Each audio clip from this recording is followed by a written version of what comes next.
bank. I was young, making money, dropped out of school, and my parents told me that wasn't the right thing to do. And I met my son's father, and then, 2 years later, I became pregnant. The relationship was great, but when the baby came, everything changed. I lost my job. He began to change, and I saw different signs of him where he was much older and I was much younger. And that's where I knew I was in a domestic situation. So when I lost everything, I went back home with my mom and my dad, in a 2-bedroom apartment. And I had my son, and I was, on unemployment, only making $200 a week. I tried my best going to social services. They would either beat me up the head, like, you got to apply for this, that. It takes 30 days, it takes this. And then, my son, some changes came about with my son, and my parents kept warning me, and I didn't know.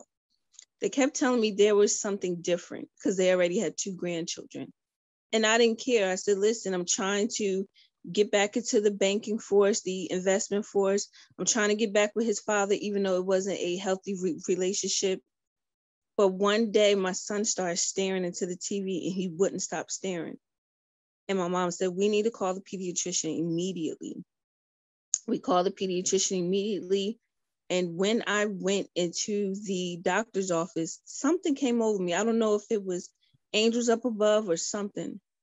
And I just went into the room, and there was his pediatrician, the pediatrician's colleague, and my parents. And they both told me that my son had autism spectrum disorder. I was numb. I became depressed. I went ahead and I went to social media, because when they tell you to call 211 for resources in your state, when I tell you the person who answers that phone is just a volunteer who's reading off of a script that's based upon your zip code. So I'm in the Newark, New Jersey area. So that's a very urban area. And people don't understand, we don't get a lot of resources. And I called every number. They gave me 27 numbers to call for help for my son, far as therapy, far as formula, far as diapers. When I say big nonprofits were just taking down, my information, telling me you got to wait 7 weeks, or some just had a voicemail, or some numbers didn't even exist. I went ahead and I turned to social media, and I said, do anybody know where my son could get help? Because I'm only making $200 a week. I don't have a lot of resources. Where can I go? And there were people who said, you can go to a Facebook group called Reparations and Offerings. They help women of color. 2 minutes before joining the group, I announced who I was. I put a picture of me and my son, and I said, hey, I just need some resources, how to get my son some therapy. There were 4 women from different states who said to me, we want to help. What do you need? I said, first of all, me and his father no longer together. I'm with my parents. I feel like a failure because I called all these numbers. Nobody would call. And there was a woman named Elizabeth, and she lived in Maryland. And she said, did you call Children's Specialized Hospital? And I said, yes. And she said to me, give me the number, I'll call. I kid you not, this woman was a Caucasian woman. She called. I don't know who she called. Some big time person from the hospital called and said, my son can begin services in 2 weeks. In 2 weeks. They need him to come in so they could diagnose him officially, and they will help him with his speech, occupational therapy, and physical therapy. My son and my grandmother. My grandmother is a woman who she raised 15 children, but had 11. And she never gave up. She never gave up. This woman opened her doors to everybody, and she always told me, there is always a way. She had went through segregation. She went through everything, and she always told me, there's a way. Because I called her that night when I was going through it. She said, a mother knows what to do. And by sitting here crying on the phone with me, you wasting time. You wasting this baby's life. Find a way to get this baby some services. And I said, everybody's on social media, posting YouTubes and celebrity gossip. I'm having a struggle here and I need to figure out what to do. And I put it out there and somebody answered. And my son had got the services he needed.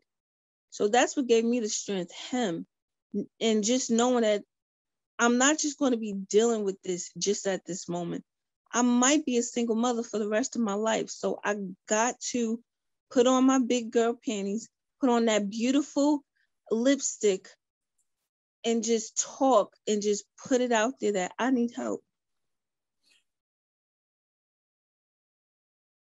Because when you sit in the welfare office and there's women like yourself who say to you, I've been sitting here for 8 hours with my child. We hungry. We need help. Or when you see certain people do Facebook or Instagram birthday fundraisers to these big foundations, do people know only 5% of those donations go to the actual people who need it?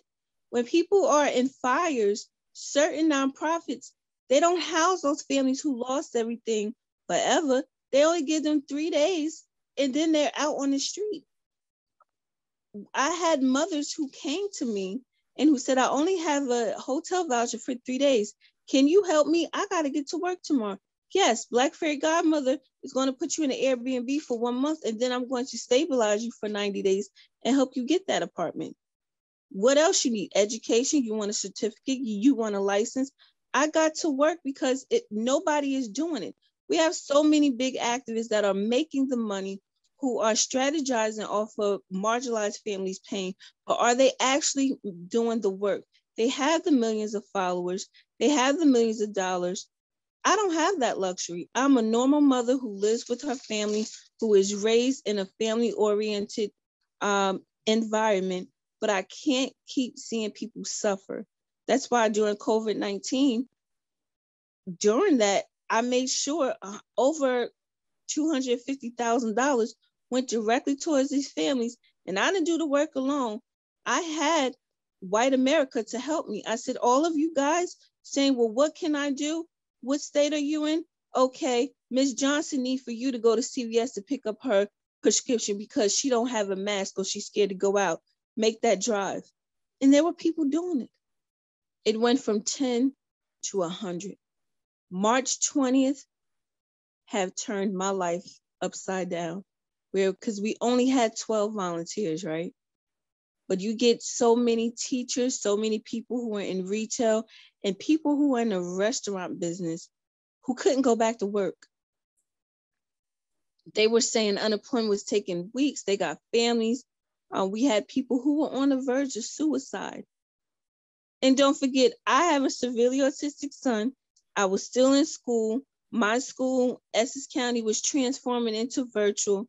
I had my parents, and it was a mess.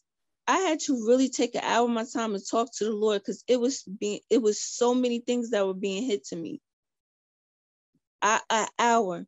I had to sit my son down with his iPad and talk to the Lord and said, Lord, what would you do? What would my grandmother would do?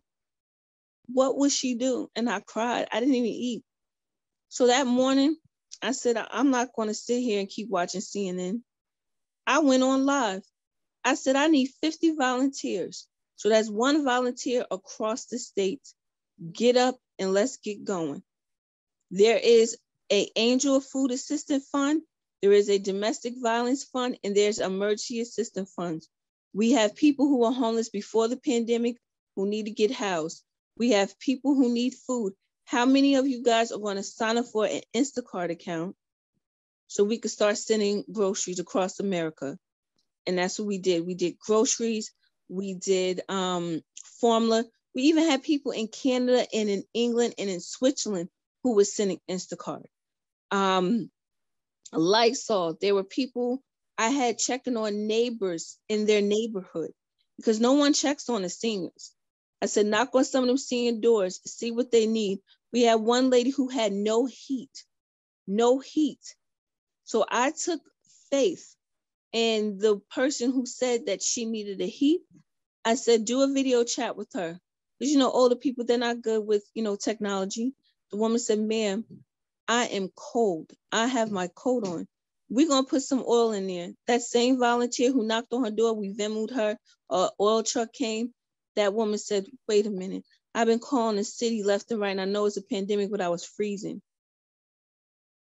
I created a plan that we're going to come together.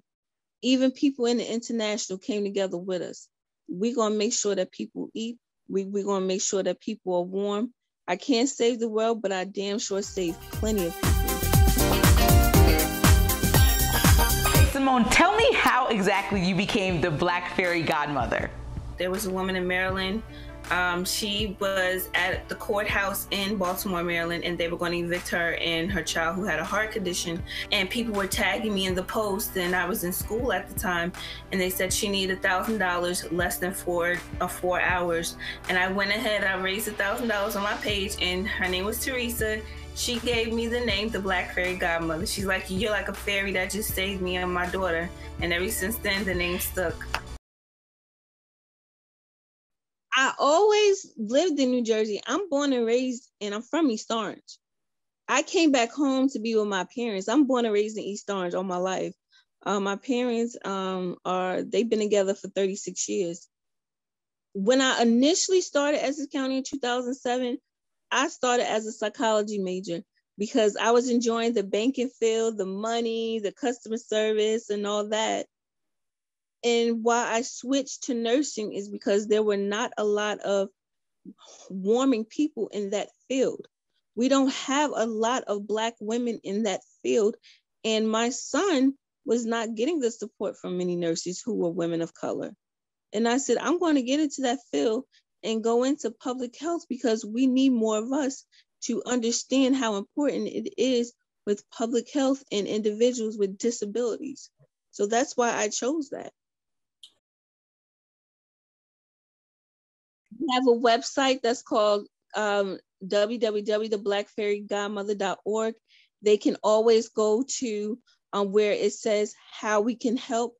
Every day by 12 p.m. Eastern Standard Time, every day, wish lists that have food, that have essentials, even medical supplies are uploaded.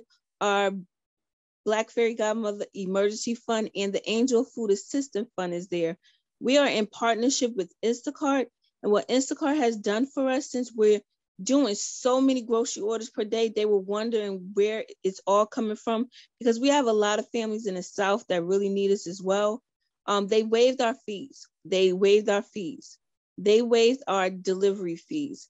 If we spend over $200 per family, they will waive our fees. So we've been spending $250 to $300. We have the Fairy Dust Scholarship Fund. And the Fairy Dust Scholarship Fund is to give mothers, single marginalized mothers, a second chance at life. What I mean by a second chance at life, they're able to go back to a community college, or they're able to get a license, or able to get a certificate of choice so that they can stabilize their life. Because there's always life after trauma. You just don't stop. You just don't stop.